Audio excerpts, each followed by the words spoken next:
할렐루야. 네. 저는 오늘 여러분과 함께 아골골짜기라는 제목으로 함께 말씀을 나누려고 합니다. 교회 생활을 하고 예배를 드렸던 분들 가운데서는 이 아골골짜기 여러분 어디서 들어봤는데 이런 생각이 많이 나실 거예요. 우리가 오늘 예배 전에 불렀던 찬송가 323장 2절에 보면 뭐라고 되어 있습니까? 푸른 바다 나선이 봄 어디든지 가오리라. 그리고 2절 가사가 이렇게 되어 있는데요. 네. 아골골짝 빈들에도 복음 들고 가오리다. 그래서 아골골짝이 어디서 들어봤는데 뭐 이런 생각을 가지실 거예요. 근데 이 아골골짝이라고 하는 말의 유래가 어디에서 시작됐나? 바로 오늘 우리가 읽은 여호수아서 7장에 그 내용이 나와 있습니다. 여호수아가 모세를 이어서 이제 사명을 받아들고 이스라엘 백성들을 이끌고 이제 실제적인 가나안 정복 전쟁을 시작하게 되죠. 그리고 이제 가나안 땅으로 들어가면서 아주 크고 강력한 성을 만나게 됩니다.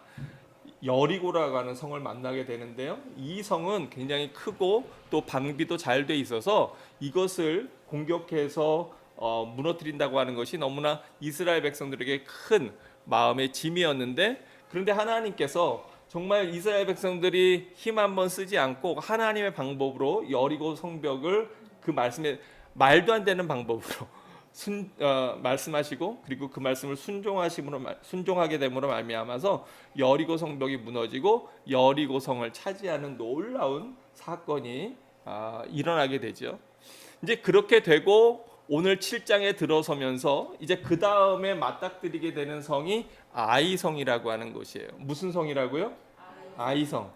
이름만 들어봤을 때 이 아이성은, 어른성이 아닌 아이성은 굉장히 크고 강한 성일 것 같아요? 아니면 아주 작고 조그만 성일 것 같아요? 네. 그 뭐 이 사람들이 한국말을 알아서 아이성이라고 붙인 건 아니겠지만 그 이름이 아이성인 것처럼 이 성은 아주 작고 조그만 성이었어요. 그래서 이 성을 점령하기 위해서 여호수아가 정탐꾼들을 먼저 보내게 됩니다. 근데 정탐꾼들이 보고 와서 이 성은 너무 작고 초라하기 때문에 우리가 다 올라갈 필요가 없습니다. 그냥 2-3천 명만 군인만 보내서 이 성을 무너뜨리면, 공격하면 이 성은 쉽게 함락할 겁니다. 이런 내용이 오늘 우리가 본 여호수아서 7장 2절부터 보면 나와 있어요. 어떻게 되어 있습니까? 여호수아가 여리고에서 사람을 베델 동쪽 베다웬 곁에 있는 아이로 보내며 그들에게 말하여 이르되 올라가서 그 땅을 정탐하라 하매 그 사람들이 올라가서 아이를 정탐하고 여호수아에게로 돌아와 그에게 이르되 백성을 다 올라가게 하지 말고 2-3천 명만 올라가서 아이를 치게 하소서. 그들은 소수이니 모든 백성을 그리로 보내어 수고롭게 하지 마소서 하므로 백성 중 3천 명쯤 그리로 올라갔다가 아이 사람 앞에서 도망하니 아이 사람이 그들을 36명쯤 쳐 죽이고 성문 앞에서부터 스파링까지 쫓아 내려가는 비탈에서 쳤으므로 백성의 마음이 어떻게 됐다고요? 녹아서 물같이 된지라. 여러분, 어떤 일을 겪고 너무나 어처구니 없는 일을 겪었을 때 우리가 그 마음이 정말 내 마음이 다 녹아버렸다, 내 마음이 물같이 녹아버렸다, 이런 표현을 하는 경우들이 있는 걸 보게 되는데요. 이 아이성을 그래서 3천 명 정도면 충분하겠지, 그리고 더 올려보냈는데 너무나 어이없게도 그 아이성 사람들의 공격을 받고 오히려 여러 명이 살상을 당하고 쫓겨 내려오는 이스라엘 민족으로서는 너무나 큰 수치를 경험하고 겪게 되는 겁니다. 우리가 인생을 살다 보면 때때로 만만해 보이는 어떤 일들이 있어요. 저거는 뭐 너무 작은 일이라 뭐 기도도 필요 없어, 내가 충분히 할 수 있는 일이야 라고 생각하고 어떤 일에 우리가 달려들었다가 낭패를 보는 경우들이 있게 됩니다. 근데 이것도 아마 그런 거였는지 모르겠어요. 여리고라고 하는 큰 성을 공격할 때에는 이스라엘 백성들이 다 두려운 마음으로 전전긍긍하고 저 성을 어떻게 물리칠 수 있을까 하나님 앞에 간구하고 기도할 때 하나님께서 여리고 성을 계속해서 돌아라, 그리고 마지막 내려는 7바퀴를 돌고 큰 소리로 부르짖어라, 그렇게 하나님의 방법으로 그 그 성을 무너뜨리고 나니까 어쩌면 이러한 형통한 가운데 이스라엘 백성들의 마음에 좀 교만이 들어갔는지 모르겠어요. 저 아이성 저 조그만 거야 뭐 크게 문제가 되겠는가? 저건 아무것도 아니지. 그리고 달려들어서 올라갔습니다. 그런데 여기에서 우리가 생각해 볼 수 있는 건 우리 앞에 놓여 있는 것이 크던 작던 그 어떤 것이든 우리가 기도로 주님 앞에 간구하고 주님 손 붙잡지 않으면 우리 손으로 우리의 힘으로 해결할 수 있는 것은 사실 거의 없다고 하는 사실이에요. 우리가 인생에서 만만한 상대라고 함부로 대했다가 낭패를 겪기도 하고요. 또 너무나 어처구니 없는 이런 일들을 겪을 때 우리는 우리 자신의 마음속에 혹시 교만이 깃든 건 아닌가? 내가 정말 겸손하게 하나님께 하나님 이것이 하나님이 원하시는 길입니까? 하나님 우리가 이 아이성을 치러 올라갈까요? 말까요? 하나님 앞에 먼저 묻고 그리고 하나님 앞에 응답을 받고 그 일들을 했어야 하는 것이 아닌가 이러한 생각을 해보게 됩니다. 이러한 실패 가운데 여호수아가 옷을 찢으며 주님 앞에 괴로워하고 티끌을 뒤집어 쓰고서 하나님 너무나 슬픕니다. 어찌하여 하나님께서 이 백성을 인도하여 요단강을 건너게 하시고 그리고 이제 이 땅을 주신다고 말씀하셨는데 어떻게 이런 일이 있습니까? 그리고 안타까운 마음으로 하나님 앞에 간구합니다. 그런데 하나님의 응답은 너희가 준비를 잘 못했다. 너희들의 군사들이 제대로 싸움을 못했다가 아니라 전혀 다른 이야기로 바로 이스라엘 백성들의 범죄를 하나님이 지적하고 계신 걸 우리가 볼 수 있어요. 여호수아서 7장 10절에서 보면 이렇게 되어 있습니다. 여호와께서 여호수아에게 이르시되 일어나라 어찌하여 이렇게 엎드렸느냐 이스라엘이 범죄하여 내가 그들에게 명령한 나의 언약을 어겼으며 또한 그들이 온전히 바친 물건을 가져가고 도둑질하며 속이고 그것을 그들의 물건 가운데 두었느니라. 그러므로 이스라엘 자손들이 그들의 원수 앞에 능히 맞서지 못하고 그 앞에서 돌아섰나니 이는 그들도 온전히 바친 것이 됨이라. 그 온전히 바친 물건을 너희 중에서 멸하지 아니하면 아주 두려운 말씀인데요. 같이 읽어볼게요. 시작. 내가 다시는 너희와 함께 있지 아니하리라. 이스라엘 백성이 아이성 전투에서 패배한 건 그들이 훈련을 잘 못했기 때문이 아니에요. 싸움을 잘하는 장수가 없었기 때문이 아닙니다. 바로 누가 함께하지 않으셨기 때문이에요. 하나님이 저들과 함께하지 않으셨기 때문이에요.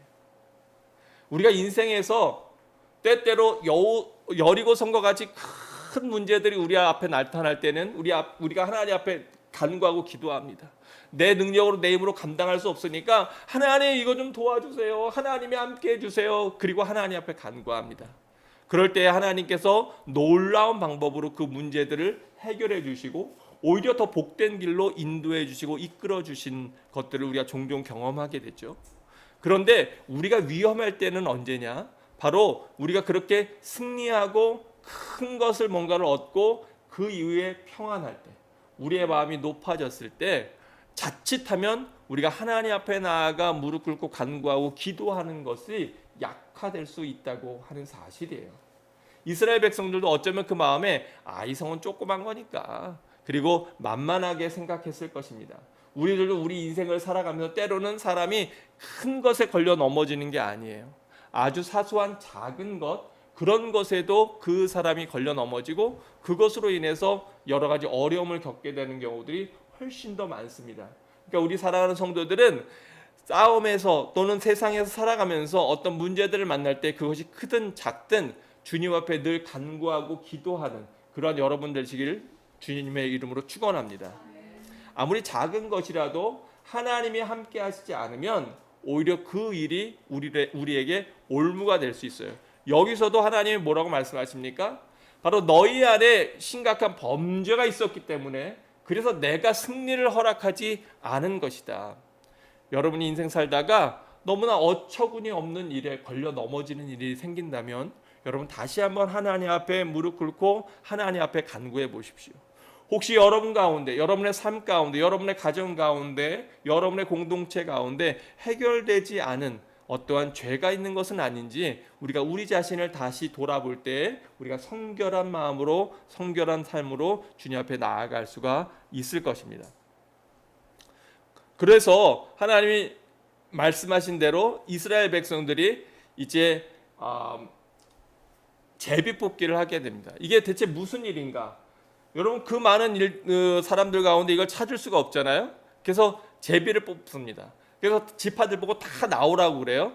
그런데 모든 지파 가운데 유다 지파가 먼저 뽑히게 되죠. 그리고 유다 족속 가운데 유다 지파 가운데 세라 족속이 뽑히고, 그리고 세라 족속의 사람들 가운데 삽디의 가족이 뽑힙니다. 이게 삽디의 가족들 남자들 다 나오라 그랬더니 성경에 보면 유다 지파 세라의 증손 삽디의 손자 갈미의 아들인 아간이라고 하는 사람이 뽑힌 거예요. 그래서 근데 이렇게 이름이 쭉 나오는 걸 보면 이 유력한 집안의 자제거든요. 네, 제가 그랬잖아요. 성경에 이렇게 족보가 쭉 나오는 집안은 대체로 유력한 집안이다. 근데 이 아간이 어떤 잘못을 했는지 여호수아가 가서 물어봅니다. 대체 내가 무슨 일을 했기에 우리가 이렇게 어려움을 겪게 됐느냐, 하나님이 대체 진노하신 것이 그 내용이 뭐냐라고 이렇게 물어볼 때 아간이 뭐라고 얘기하냐면, 내가 여호와 앞에 노력한 물건이 있습니다. 원래 여호수아 여리고 성에 들어가면서 거기에서는 전리품을 가지면 안 되는 거였어요. 왜냐하면 그 성은 전적으로 누구의 은혜로 얻게 된 것입니까? 네, 전적으로 하나님의 은혜로 어려움을 겪지 않고 성벽이 우르르 무너지면 하나님이 거저 주신 거예요. 그렇기 때문에 거기에서는 전리품을 취하거나 자기의 개인적인 착복을 하면 안 되는 거였어요. 그런데 이 아간이 그렇게 여리고성에서 공격을 하고 그 성을 치다 보니까 각 그 집으로 들어가서 또 동네로 들어가서 하다 보면 여기저기 귀한 것들이 눈에 띄고 보이잖아요. 그런데 아마 주변에 아무도 없었던 것 같아요. 그래서 신할산 외투, 그 지금으로 얘기하면 루이비통 같은, 루이비통은 옷이 없나요? 제가 그런 거 잘 몰라서. 네, 하여간 명품 백이라고 할 수 있는 어떤 그러한 외투를 하나 챙긴 거예요. 뭐 그게 외투가 그렇게 중요한가? 근데 그 당시에 사실은 그 덥고 추운 데서 옷 하나 갖는 것은 지금처럼 공장에서 우리가 물건을 만들어서 살 수 있는 시대가 아니기 때문에 손수 다 하나씩 다 만들어야 되는 거고, 이 외투라고 하는 것은 어때요? 입으면 뽐 나잖아요. 폼이 나잖아요. 이 겉에 멋있잖아요. 여성분들이 이렇게 백을 좋아합니까? 왜냐하면 그게 사람들 눈에 띄는 거거든요. 이게 보여지는 거거든요. 그래서 명품백 하나 가지면 그러면 내가 그 명품백과 같이 된 것 같은 그러한 착각을 하게 되는데요. 여러분, 우리의 가치는 우리가 입고 우리가 걸치고 우리가 신는 명품 브랜드로 만들어지는 것이 아니라 우리의 가치는 바로 나 자신이 누구인가, 특별히 나는 하나님의 아들이고 하나님의 딸임을 자각하는 데서 내 가치가 정의되는 거예요. 사실 이렇게 겉으로 두르는 것, 또는 특별히 남자들은 어떤 자동차라든가 여자들은 차라든가 이런 외적인 것들로 그것의 가치를 두고 그것으로 드러내고 싶은 사람은 어떻게 다르게 표현하면 그의 내면은, 그의 내적인 자존감은, 그의 내적 가치는 사실은 텅 빈 곳간처럼 그렇게 비어져 있기 때문에 겉으로만 채우고 겉으로 입는 것으로 자기의 가치를 드러내고 싶어 하는지 모릅니다. 정말로 당당한 사람은, 가치 있는 사람은 그런 것 두르지 않아도 바로 내가 하나님의 아들, 하나님의 딸이라고 하는 것만으로, 내가 하나님 나라의 왕자고 하나님 나라의 공주라고 하는 것만으로 나의 가치를 다시 한번 생각하는 우리들 되길 주의 이름으로 축원합니다. 그렇게 시날산의 아름다운 외투 한 벌과 은 200세겔과 또 금 50세겔을 숨겼다고 이야기합니다. 근데 이게 뭐 세겔이라 그러니까 우리가 잘 귀에 안 들어오잖아요. 이게 어느 정도냐면 은 200세겔이면은 그게 2.3kg 정도 된다고. 영어 성경에 보면 그렇게 그 밑에 그 주석에 달려 있는 걸 여러분 볼 수 있어요. 그리고 50세겔 되는 금덩이다. 이러면 이게 575g 정도 되는 금덩이라 그럽니다. 그러니까 자기가 챙길 수 있는 아주 큰 것도 아니에요. 은 2kg 또 금덩이 500g 그리고 외투 하나 챙겨가지고 그것을 자기 집에 장막 밑에 숨겨놓은 거예요. 이 일들이 발생하고 나니까 하나님께서 너무 이 마음에 그 이스라엘 백성들이 너무 마음에 분개하게 되고 그리고 이제 이 사람들을 그대로 이끌어서 돌로 치는 그러한 내용이 이제 여호수아서 7장 후반절에 나오게 되죠. 여러분 우리가 세상 살아가면서 때때로 어떤 순간적인 욕심이 들 때가 있어요. 어쩌면 아간도 처음부터 여리고성에 들어가서 전쟁을 치르며 전투를 하면서 이것들을 챙기고자 하는 마음을 가진 것은 아니었는지 모릅니다. 또 어쩌면 이것들은 가족들을 위해서 준비한 것인지도 모릅니다. 그런데 그런 것들이 유혹들이 우리 앞에 보일 때 아간은 그만 그 유혹에 넘어갔어요. 그리고 그 눈앞에 있는 작은 유혹들, 지금 아무도 보지 않는 것 같은 상황에서 그것들을 자기가 챙기고 범죄하게 됩니다. 그리고 그것을 몰래 자기 장막 가운데 땅을 파고 그 밑에 숨기게 되고 이제 완전 범죄라고 생각했을 겁니다. 그런데 그러한 아간의 범죄를 누가 보셨어요? 하나님이 보셨어요. 지금도 우리는 살아가면서 때때로 어떤 유혹들을 받게 되는 경우들이 있습니다. 뭐 이 정도야 별건 아니잖아. 뭐 이거 은 2kg, 금 500g, 뭐 이거 별거나 얼마 되겠어? 뭐 이 정도야 충분히 챙길 수 있는 거지 라고 착각했는지 몰라요. 우리들도 인생 살다 보면 또 일하다 보면 때때로 우리가 은행에서 큰 돈을 만질 수도 있고 또 일을 하다가 보면 어떤 부탁을 받고 큰 거래를 하게 되면서 또 돈들이나 어떤 물질의 유혹들이 우리에게 다가올 수 있습니다. 그런가 하면 세상이 우리에게 사단이 주는 그러한 유혹들도 있을 수 있어요. 근데 그런 모든 유혹들 가운데에서 우리가 우리의 믿음을 지킬 수 있는 것은 바로 요셉과 같은 마음입니다.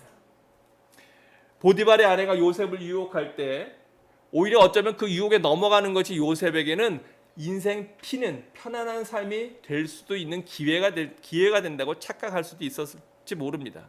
근데 요셉은 뭐라 그럽니까? 내가 하나님 앞에서 어떻게 범죄하리요? 바로 하나님이 지켜보고 계신데 하나님이 아시는데 내가 어떻게 그러한 죄를 짓겠는가? 라고 얘기하고 요셉의 외투를 붙잡는 그 여인의 손길을 뿌리치고 도망쳐 나오는 것을 보게 됩니다. 그리고 오히려 그 일 때문에 어려움을 겪지만 그 모든 것을 아시는 하나님께서 오히려 요셉을 애굽의 총리로 세우신 것을 우리가 성경을 통해서 기억할 것입니다.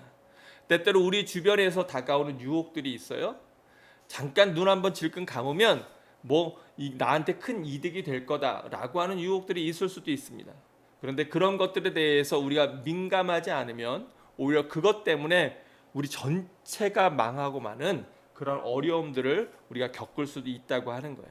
그래서 여러분 직장에서든 또 사회생활하면서 이런 유혹들이 다가올 때 오히려 이것이 하나님을 향한 나의 믿음을 드러낼 수 있는 기회가 될 수도 있고 또 나를 무너뜨릴 수 있는 그러한 위기가 될 수도 있다고 하는 사실을 깨닫고 그 가운데서 믿음으로 승리하는 여러분들 모두가 되시기를 주의 이름으로 축원합니다.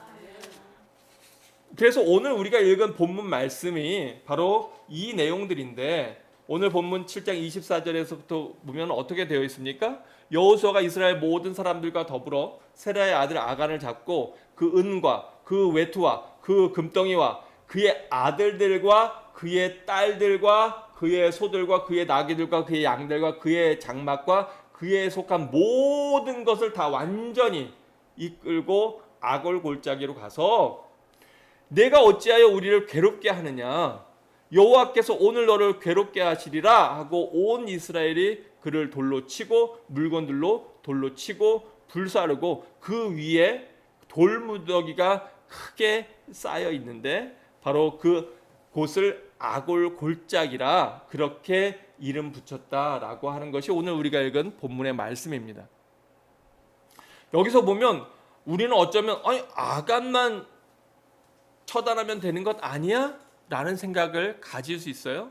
근데 여러분, 아간의 죄였지만, 그러나 이 아간의 죄는 바로 어쩌면 잘못하면 그것이 공동체의 죄로 하나님 앞에 보여졌을 수 있습니다. 아간이 이것을 훔쳐서 자기 장막 밑에 숨겼어요. 그러면 가족들이 그 사이, 아내가 그거를 봤을까요? 못 봤을까요?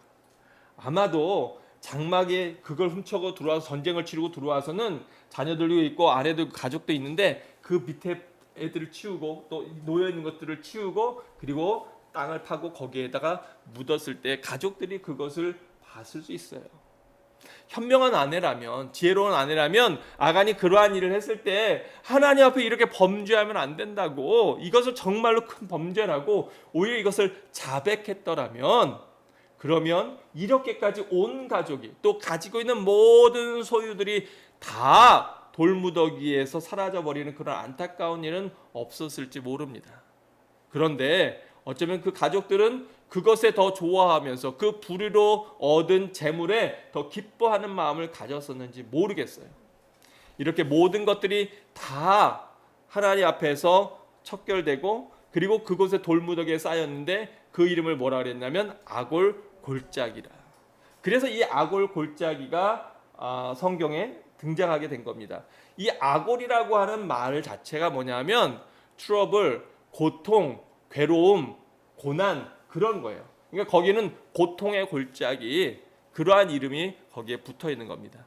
우리가 우리 안에 있는 죄에 대해서 조심해야 되는 것은 때로는 우리 민족의 죄가, 우리 한 사람의 죄가 우리의 가정에, 우리의 공동체에 또 우리 민족의 큰 고통으로 남을 수도 있다고 하는 사실이에요.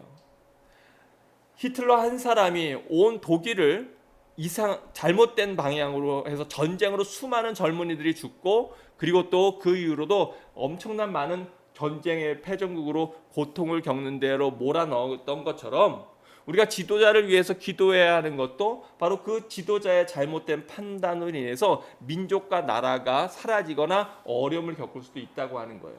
여러분이 목사님을 위해서 기도해야 되는 것은 바로 그 목회자의 잘못된 판단으로 하나님 앞에 온전하지 못했을 때 공동체 전체가 어려움을 겪을 수도 있고요. 또 여러분이 가장을 위해서 기도해 주어야 되는 것, 가장이 세상에 나가서 일하면서 여러 가지 많은 유혹들이 또 여러 가지 많은 일들이 하루에도 많이 생길 텐데 그러한 일들 가운데 믿음과 신앙을 지킬 수 있도록 여러분이 여러분의 지도자를, 여러분의 남편을, 여러분의 부모님을 위해서 기도하는 그것이 사실 여러분 가정을 전체를 살리는 귀한 사명임을 깨닫고 여러분들이 그 일들을 감당해야 됩니다. 바로 이 한 사람의 죄를 크게 보시고 그 가족 전체를 멸하시는 무서우신 하나님을 바라볼 때 우리가 우리 가정에는 그러한 죄가 없는가, 우리 공동체에는 우리 민족에게는 그러한 죄가 없는가, 또 그러한 것들이 있다면 그것이 남의 일이 아니라 내 일이라고 여기고 우리가 안타까운 마음으로 하나님 앞에 간구하고 기도하는 그러한 모습, 그것이 우리에게 필요하다고 하는 거예요. 남편의 죄가 나의 죄고 내 이웃의 죄가 나의 죄고 우리 민족의 죄가 나의 죄임을 기억하고 그것을 위해서 간구할 때 바로 그것이 진정한 중보 기도임을 다시 한번 생각해 보게 됩니다. 그런데 여러분, 이렇게 놀랍고 안타까운 이 일들이 있었는데 사람들에게 잊혀질 것 같았던 이 아골 골짜기가 다시금 하나님께서 언급하시는 소망의 골짜기로 또 바뀔 수 있는 가능성을 하나님이 우리에게 알려주시는 구절이 있어요. 그래서 이 아골 골짜기는 고통과 고난의 골짜기지만 호세아서 2장에 보면 이 아골 골짜기가 다시 한번 등장하게 됩니다. 호세아서 2장 14절 15절에 보면 성경이 뭐라고 되어 있냐면 이렇게 되어 있어요. 그러므로 보라, 내가 그를 타일러 거친 들로 데리고 가서 말로 위로하고 거기서 비로소 그의 포도원을 그에게 주고 아골 골짜기로 무엇을 삼아줘요? 소망의 문을 삼아 주리니 그가 거기서 응대하기를 어렸을 때와 애굽 땅에서 올라오던 날과 같이 하리라. 이건 뭐냐면 호세아서는 여러분들이 잘 아는 대로 호세아의 아내인 고멜이 타락한 것을 이스라엘 백성이 하나님을 버리고 우상을 숭배하는 것에 빗대서 쓴 이야기가 바로 이 호세아서입니다. 호세아에게는 하나님께서 호세아에게 가서 고멜이라고 하는 여인과 결혼하라 그러는데 이 고멜은 행실이 좋지 않은 여인이었어요. 그런데 하나님께서 명령을 받아서 선지자인 호세아가 고멜에게 가서 결혼하고 자녀를 얻습니다. 근데 그럼에도 불구하고 그때마다 고멜은 이 세상의 유혹에 빠져서 다시금 또 세상으로 돌아가고, 호세아가 쫓아가서 돈을 지불하고 그 소굴에서 아내를 빼와서 살면 또 도망가서 또 죄를 저지르는 이것을 반복하는데, 사실 이것은 고멜 한 개인의 이야기가 아니라 계속해서 하나님께서 구원해 주시고 돌봐주시는데도 불구하고 하나님을 저버리고 우상을 숭배하며 세상으로 나아가는 이스라엘 백성들을 향한 하나님의 경고와 또 책망의 비유의 메시지인 것을 우리가 알 수가 있는데, 근데 여러분, 아골골짜기라고 하는 것은 이러한 끔찍한 범죄 현장, 그 범죄로 인해서 하나님의 진노가 있었던 것 아닙니까? 근데 오늘 본문에 보면 우리 하나님은 어떤 하나님이냐? 바로 이스라엘 백성들이 하나님께로 돌아오기만 하면, 하나님께로 회개하기만 하면 그를 거친들로 데리고 가서 위로하고, 또 바로 그 거친들 아골 골짜기에서 포도원을 저에게 주고, 또 그 아골 골짜기로, 죽음의 골짜기로 소망의 문을 삼아주는 그러한 하나님이시라고 하는 사실을 이 호세아서에서 이야기하고 있는 거예요. 여러분, 그래서 여러분 삶 가운데 어떤 절망이 왔습니까? 어려움이 왔습니까? 아이성에서의 전쟁의 패배처럼 그런 아픔들이 있습니까? 그때 여러분이 여러분의 자신을 돌아보고 여러분 가정에 있는 죄들에 대해서 하나님 앞에 온전히 회개하고 믿음으로 나아가고, 그래서 그곳에 아골 골짜기 돌무더기가 쌓였다면 오히려 그것으로 말미암아 하나님께서는 우리에게 새로운 승리를, 또 새로운 소망을 주시는 분이라고 하시는 거예요. 하나님의 능력이 작아서, 하나님의 능력이 없어서 이스라엘 백성들로 하여금 그 아이성을 무찌르지 못하도록 하시겠습니까? 아니에요. 우리 안에 있었던 죄악 때문인데, 그 죄악을 주님 앞에 고백하는 자마다, 하나님 앞에 무릎 꿇고 주님 앞에 참회하는 사람들마다, 그 가정마다, 그 공동체마다, 그 민족마다 하나님께서 오히려 그것으로 우리에게 교훈을 삼고 새로운 소망의 문을 열어주시고자 하는 것이 하나님의 그 본심임을 오늘 우리가 호세아서의 사랑의, 하나님의 사랑의 고백을 통해서 우리가 깨닫고 알아야 할 것입니다. 여러분 잘 아시는 대로 이스라엘 백성은 그 죄의 문제를 해결하고 다시 아이성으로 올라가서 그 아이성뿐만 아니라 계속해서 하나님께서 맡겨주신 정복전쟁을 승리로 이끌어 나가는 것을 우리가 볼 수 있습니다. 성도 여러분, 전쟁의 승패는 바로 우리들의 능력이 아니라 우리가 하나님과 함께 하느냐 하지 않느냐에 달려있다고 하는 것. 우리 안에 있는 그 작은 죄가 사실은 공동체 전체를 무너뜨리는 죄가 될 수도 있다고 하는 사실을 알고 우리가 서로를 위해서 중보기도 해주고 서로를 위해서 간구해야 된다고 하는 것. 비록 죄 가운데에서 하나님 앞에 큰 고통과 어려움을 겪는다 할지라도 진정으로 회개하고 주님 앞에 무릎 꿇고 눈물로 나아가면 좋으신 우리 하나님, 아버지 되시는 하나님께서는 우리를 품으시고 긍휼히 여기시고 바로 그 아골 골짜기로 소망의 문을 삼아 주신다고 하는 사실을 깨닫고, 오늘도 낙심이나 실망이나 절망이 아니라 오히려 새로운 소망 가운데 아골 골짜기가 소망의 문으로 바뀌는 놀라운 역사를 바라보는 여러분들이 될 때, 우리가 아는 찬송가 323장에 부름받아 나서니 몸 어디든지 가오리라. 이 세상에 아골 골짜기 같은 그러한 악다구니와 또 고통과 괴로움의 골짜기를 가운데에서도 복음을 들고 가고 소돔 같은 거리에도 사랑 안고 찾아가서 우리 있는 것, 오히려 모든 것을 하나님 앞에 뺏기기 전에 오히려 죄악 가운데 뺏기는 것이 아니라 하나님 앞에 먼저 드림으로 하나님 나라를 풍성하게 하는 지혜로운 성도들이 될 때 하나님 앞에 온전히 우리 자신을 거룩한 산제물로 드리는 우리 모두가 될 수 있을 것입니다.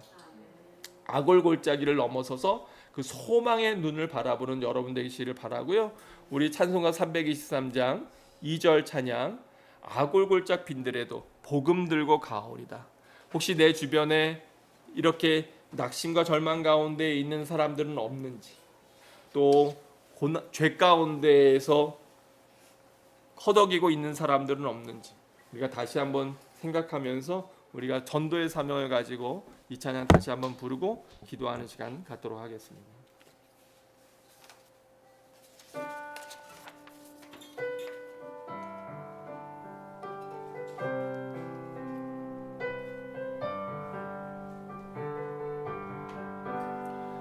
아골 골짝 빈들에도 복음 들고 가오리다. 소돔 같은 거리에도 사랑 안고 찾아가서 종의 몸에 지닌 것도 아낌없이 드리리라. 종의 몸에 지닌 것도 아낌없이 드리리. 이제 다시 한번 찾아갑니다. 아물골짝 빈들에도 복음 들고 가오리다. 소돔 같은 거리에도 사랑 안고 찾아가서 종의 몸에 지닌 것도 아낌없이 드리리라. 종의 몸에 지닌 것도 아낌없이 드리리라. 우리가 이 시간 하나님 앞에 기도하는 시간 갖겠습니다. 아버지 하나님, 거룩한 하나님, 죄의 형벌로 인해 절망 가운데 죽을 수밖에 없었던 저희들 예수 그리스도의 보혈의 은혜로 살려주시고 또 예수 그리스도로 말미암아 우리의 죄와 허물을 담당케 하심을 감사합니다. 아버지 하나님, 저희가 죄악 중에 살면서도 죄를 깨닫지 못하고 하나님 앞에 범죄하며 살아갈 때 너무나 많음을 고백합니다. 세상의 유혹과 세상의 탐심에 젖어서 이것 정도는 괜찮겠지, 아버지 하나님 작은 것이라도 주님 앞에 속이고 숨기고 범죄하며 살아갈 때 많았음을 고백합니다. 아버지, 우리의 위선을, 우리의 어리석음을 불쌍히 여겨 주시옵소서. 이 시간 주님 앞에 회개하는 마음으로 섰사오니 아버지 하나님, 자기의 죄를 인식하고 깨닫고 고백하는 모든 심령들마다 용서의 은혜를 허락하여 주옵소서. 아버지, 우리들이 연약하여 때론 넘어지고 쓰러지고 죄의 유혹에 빠져들지만 그러나 예수 그리스도의 보혈의 공로로 우리를 살려주셨다는 것을, 새 생명 주셨다는 걸 우리가 기억하고 오늘도 믿음으로 나아가는 저희들에게 인도하여 주옵소서. 아버지 하나님, 진정으로 주님 앞에 회개할 때 진실을 더하여 주시고 그 진실에 용기를 주사 참 회개와 죄사함의 기쁨으로 살아갈 수 있는 그리스도인들 되게 하여 주시옵소서. 아버지 하나님, 하나님의 은총으로 십자가의 능력으로 살아가는 거룩한 자녀들 되게 인도하여 주시옵소서. 아버지, 우리의 무딘 심령을 주의 성령의 불로 녹여주시고 변화시켜 주시어서 죄에 민감한 자들 되게 하여 주시옵시고 더 이상 죄와 사망의 법에서 헤매는 어둠의 자식이 아니라 예수 그리스도의 십자가의 흔적을 가지고 믿음으로 살아가는 거룩한 백성으로 인도하여 주옵소서. 또한 우리 자신의 구원뿐만 아니라 아골골짝 같은 빈들에서도 복음 들고 가게 하시고 소돔 같은 거리에도 사랑을 가지고 찾아가서 아버지 하나님 앞에 그리스도를 증거하고 또 부름받은 대로 나서는 저희들에게 인도하여 주옵소서. 아직도 주님 알지 못하고 죽어가는 수많은 영혼들에 대한 안타까운 마음을 갖게 하여 주시옵시고 그 영혼에 대한 부르짖음으로 말미암아 그 영혼들을 구원하는 저희들 되게 인도하여 주시옵소서. 하나님께로 이끌고 인도하는 자들이 되게 인도하여 주시고 축복의 통로로 사용되는 우리 성도들 되기를 간절히 기도합니다. 아버지 하나님, 이 시간 주님 앞에 믿음으로 간구하고 구하는 모든 성도들마다 하늘의 은혜를 허락하여 주시옵시고 자기의 허물과 죄들을 주님 앞에 내어놓고 정직한 심령으로 주님의 은혜를 구하는 우리 성도들에게 하나님의 보혈의 공로로 씻겨주시고 용서하여 주시어서 감사와 기쁨의 찬양으로 나아가는 성도들 되게 하여 주옵소서. 우리를 구원하신 예수 그리스도의 이름으로 간절히 기도합니다. 아멘.